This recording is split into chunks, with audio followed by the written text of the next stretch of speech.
প্রিয় ছাত্রছাত্রীরা, কেমন আছো তোমরা? আশা করি ভালো আছো।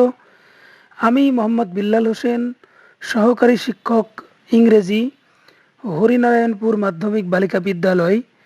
তোমাদেরকে বিল্লালস ইংলিশ ক্লাসে স্বাগত জানাচ্ছি। ক্লাসের শুরুতেই আমি তোমাদের অনুরোধ জানাচ্ছি, তোমরা শুরু থেকে শেষ পর্যন্ত অবশ্যই ক্লাসটির সাথে থাকবে।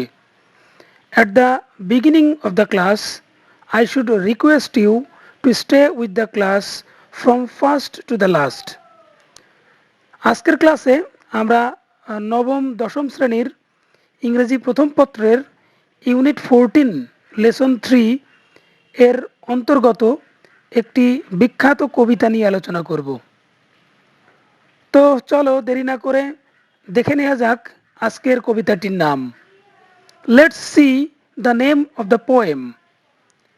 The Sands of Dee, লেখক Charles Kingsley.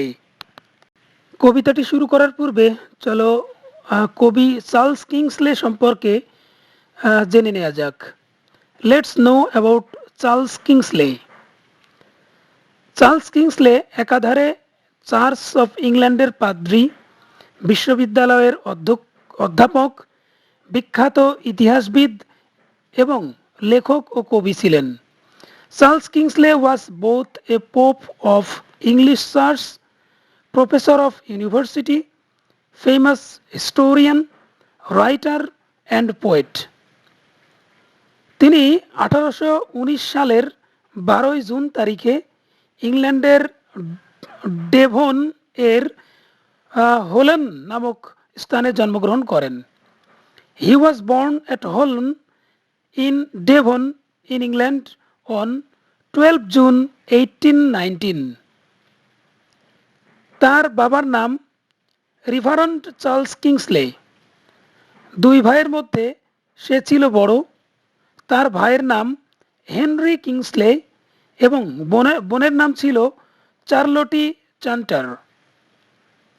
His father's name was Reverend Charles Kingsley. He was elder of the two brothers.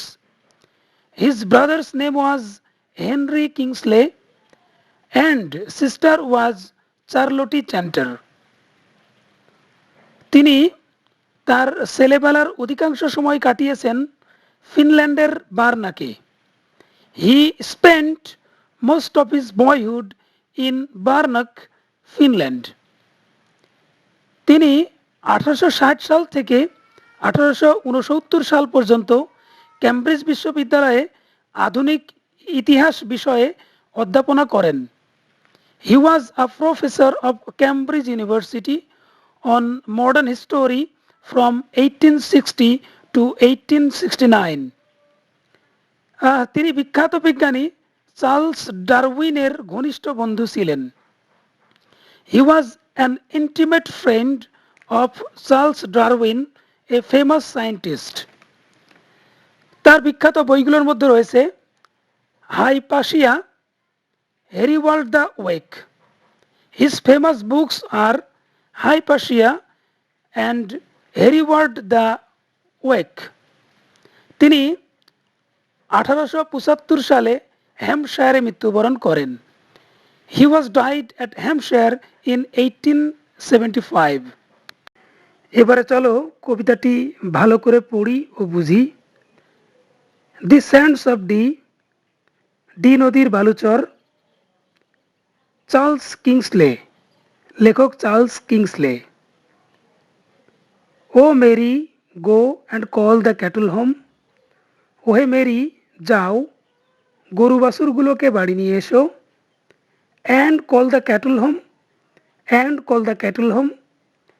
গরু বাছুরগুলো বাড়ি নিয়ে এসো, গরু বাছুরগুলোকে বাড়ি নিয়ে এসো। Across the sands of Dee, Dee নদীর মোহনা থেকে। The western wind was wild and dank with foam. পশ্চিমা বাতাস ছিল ভয়ঙ্কর ও ফেনার কারণে স্যাঁতসেঁতে। And all alone went she, আর সম্পূর্ণ একাকী গেল সে।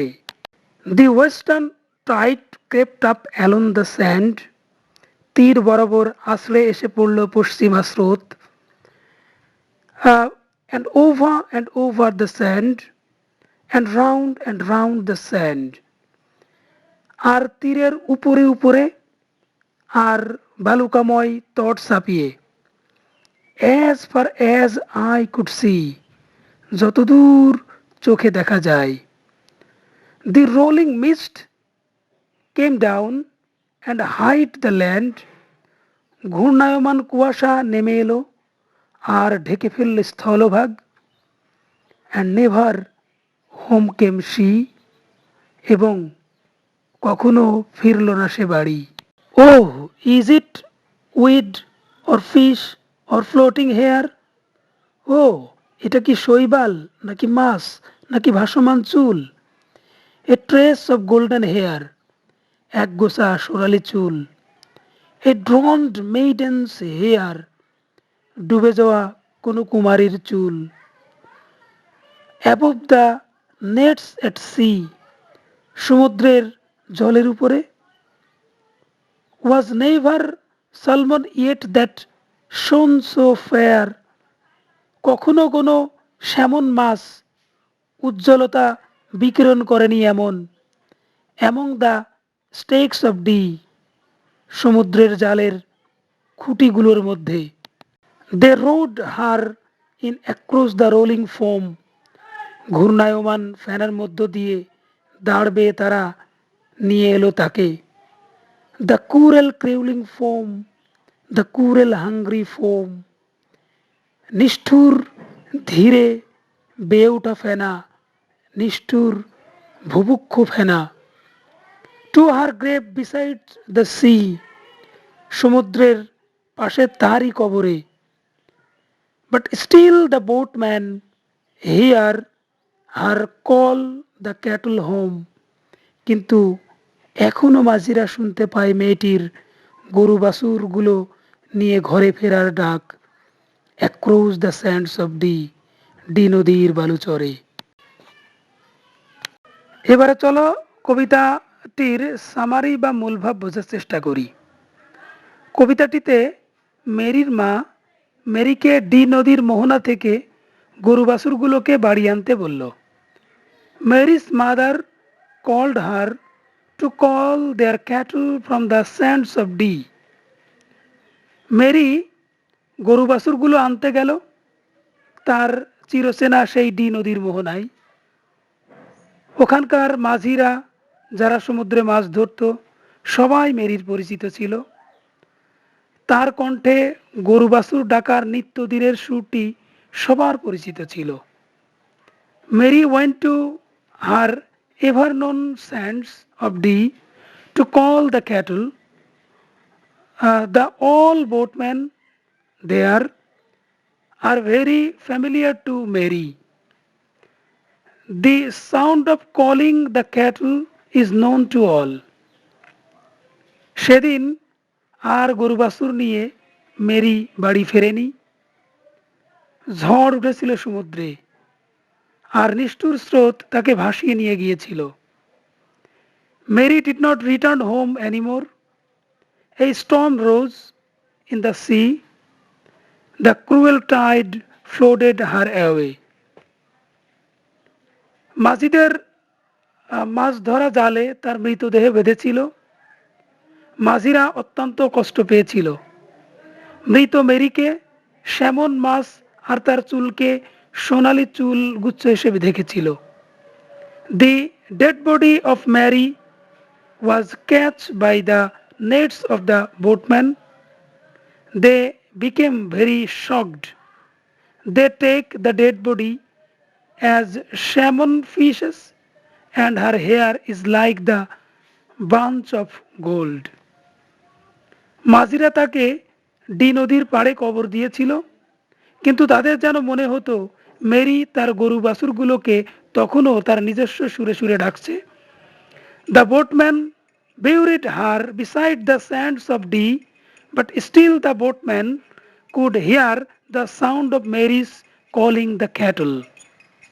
স্যান্ডস অফ ডি কবিতার আবেগ আর অনুভূতি পাঠক হৃদয়ে শুয়ে দিয়েছে বহুদিন ধরে। এখানে ডি নদীটি ক্রুয়েল পারসন বা নিষ্ঠুর ব্যক্তির চরিত্রে অবতীর্ণ হয়েছে, যে মেরি নামক হাসিখুশি একটি চরিত্রকে কেড়ে নিয়েছে। The feelings and emotions of the poem the sands of D always touch the heart of the readers.